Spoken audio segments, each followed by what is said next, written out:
Hello guys. तो आज hello guys, तो आज हम लोग स्पेशल चीज़ खाने वाले हैं जो कि देहाती, मतलब कि इसको लैंग्वेज में बोलते हैं केतारी, और पूरे देश में इसको क्या कहते हैं, गन्ने के नाम से जानते हैं। और जो जगह भी लोग कुछ और नाम से बोलते हैं वो मुझे नहीं मालूम है, लेकिन गन्ना के नाम से ज़्यादातर लोग ऊख भी बोलते हैं।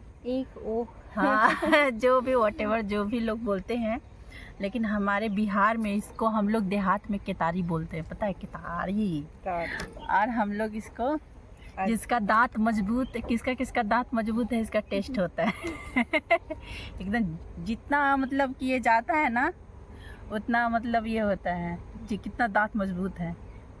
और बचपन में हम लोग क्या खेलते थे, जो गिनते थे कितना हमने छीला है उसको। हाँ, ऐसे ऐसे घुमाते थे ना हम लोग। पोर गिनते थे उसको। हाँ, पोर गिनते थे कि किसने कितना छीला है। जिसका 4 आता था, कभी 5 आता था, ये होता है ना, इसको हम लोग पोर बोलते हैं। और बहुत ही मज़ा आता था बचपन में, तो बहुत ज़्यादा हैबिट था। लेकिन अभी हम लोग, मुझे लगता है साल भर बाद हम लोग खा रहे हैं। हाँ, साल भर बाद हम लोग को मिला है ये खाने के लिए। और ऐसे तो गन्ने का जूस तो शहर में भी मिल जाता है, पटना में भी हम लोग को मिल जाता है। गन्ने का जूस तो मिलता ही है। हाँ, गन्ने का जूस मिल जाता है, लेकिन ये ओरिजिनल जो अपने दांत से ये करके खाने का ना, चबा के जो इसका रस पीते हैं, तो उसका मज़ा कुछ और ही होता है। जिनको आदत नहीं है तो उनको थोड़ा सा नुकसान भी हो जाता है, बहुत लोगों का होठ कट जाता है, गाँव में और मुँह में छाले भी आ जाते हैं। गांव में जो गन्ने का जूस मिलता है ना, वो थोड़ा ओरिजिनल होता है। वो गन्ने सूख जाते हैं शहर वाले। शहर में तो ऐसे सारे शहरों में गन्ने का जूस मिल ताजा है। हाँ, वैसे ही गन्ने का जूस तो पूरे भारत में मिलता है ऐसे। हाँ, यहाँ क्या है ना कि आता है और तुरंत मशीन में उसका रस निकाल लिया जाता है और फिर उसको गुड़ बना दिया जाता है। तो यहाँ ऐसे होता है। तो मैं एक बाइट छील के दिखाती हूँ, ठीक है।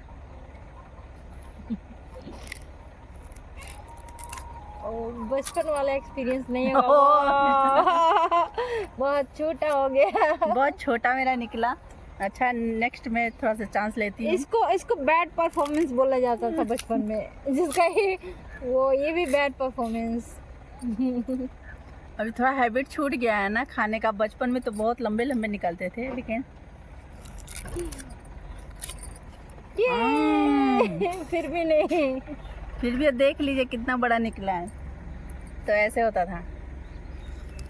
बचपन की बात ही और होती है। बचपन में छोटी छोटी बातों में पागलपन सा होता है। छोटी छोटी बातें बड़ी बड़ी बातें हो जाती थी, और तो बड़ी बड़ी बातें भी छोटी छोटी हो जाती हैं।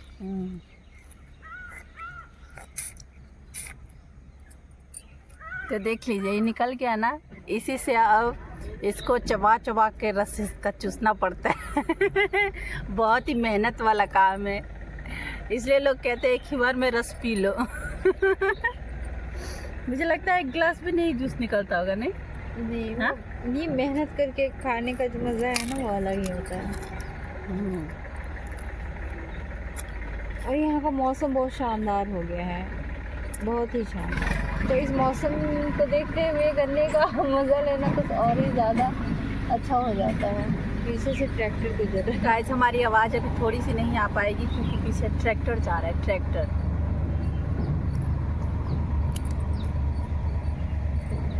और सच में गांव में रहो और देसी चीज़ ना खाओ तो बेकार है ना।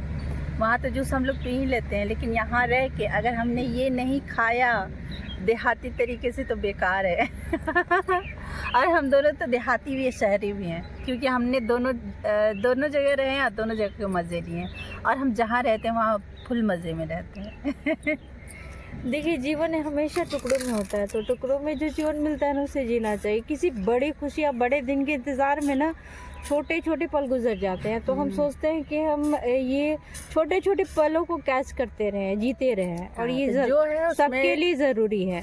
तो अपने जीवन के छोटे छोटे पलों को जिए। बड़ा दिन कभी नहीं आता, बड़ी खुशी कभी नहीं आती, इन्हीं छोटी खुशियों में जीवन होता है। बहुत लोग परेशान रहते हैं इसमें भी, क्योंकि आप हमेशा बड़ी बातों का, बड़े मतलब उपलब्धियों का इंतज़ार करते रहते हैं हमेशा, और आपके जीवन से छोटी छोटी बातें गुजरती जाती है, जबकि सबसे ज़्यादा महत्वपूर्ण ये छोटी बातें। इन छोटी बातों का महत्व देना।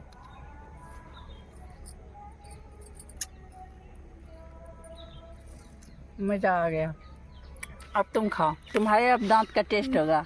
मेरा बहुत खराब है। अब मेरी दी का दांत का टेस्ट होगा। खाओ जल्दी से।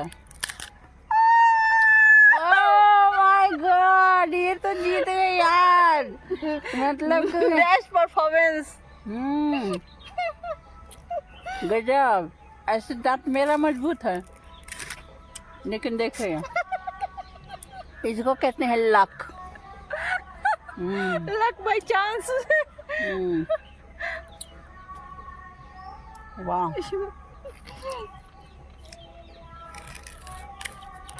कैसा है? मीठा है? मीठा। एक साल मेरा वाला बाद तो मीठा है। एक साल बाद गन्ने खाने के बाद इतना अच्छा परफॉर्मेंस देना कम बात नहीं है। हाँ। गाइस बहुत मज़ा आ रहा है। जिनके पास ये गन्ना होगा ना तो प्लीज़ खाइएगा ज़रूर, बहुत ही मज़ा आने वाला है। बहुत ही टेस्टी, और इसमें बहुत सारे रस भरे हुए हैं।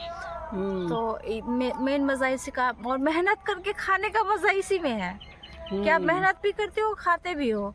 तो आप जिस काम में मेहनत करते हो उससे जो फल प्राप्त होता है उसमें बहुत संतुष्टि मिलती है। ये गन्ने से खाता है, गन्ना खाते हुए ये सीखने को मिलता है, ये मेहनत का फल बहुत मीठा होता है। अब क्या है ना, हम लोग जब तक नीचे तक खाएंगे ना उतना, मतलब कि उतनी देर हम मज़े ले लेके खाएंगे। अगर वो ग्लास में मिल जाता है तो तुरंत पी जाते हैं, उसका मज़ा तुरंत में ही ख़त्म हो जाता है ना। तो यही है, मेहनत करते रहो, थोड़े थोड़े में मज़े आते हैं, लेते रहो, खुश रहो। देखो गन्ने से हम लोगों ने कितनी बड़ी ज्ञान की बातें कर दी। जीवन यही है, जीवन यही है, मेहनत करो, मेहनत से खुशी प्राप्त करो, बस यही जीवन है। आपने सोचा था एक गन्ने के पीछे कितना बड़ा राज छुपा है, हम लोगों ने वो बता दिया आप लोगों को। तो आप लोग भी गन्ने खाइए और खुश रहिए। तो कचरा मत फैलाइएगा, सफाई भी जीवन में बहुत महत्वपूर्ण स्थान रखती है। तो जब भी गन्ने खाइए तो उससे जो कचरा प्राप्त होता है उसका साइड में कचरे डस्टबिन में डाल दीजिए। हम भी ऐसा ही करेंगे। तो गाइस, तो अब हम यहाँ पे ब्लॉग को ख़त्म करते हैं और चलते हैं, फिर मिलेंगे नेक्स्ट ब्लॉग में। और तब तक हम लोग गन्ने फिनिश कर लेते हैं। और शाम का वेदर है, बहुत ही ठंडा मौसम है, आज तो धूप हुई ही नहीं है एकदम ना, फॉगी फॉगी। तो मैं थोड़ा सा आपको बाहर का नज़ारा दिखा देती हूँ और पीछे से, और उसके बाद में ये ब्लॉग को ख़त्म करूँगी। Bye bye. देख सकते हैं आप लोग, धूप थोड़ी सी भी धूप नहीं है बिल्कुल भी, और मौसम देखिए कितना खुशनुमा हो रखा है ना जानवी दी? एकदम बेहतरीन लग रहा है। एकदम फैंटास्टिक मौसम। हाँ, बेहतरीन जिसको कह सकते हैं ना। अगर ऐसा वातावरण हो, ऐसे शहरों में तो खोजो भी तो ना मिले ले इतना, है ना? मतलब बहुत बेहतरीन, खूबसूरत। तो गाइज़, अब मैं अपने ब्लॉग को ख़त्म करती हूँ और चलती हूँ, और फिर मिलेंगे नेक्स्ट ब्लॉग में। तो thank you so much, full watch ज़रूर कीजिएगा। Tata bye bye.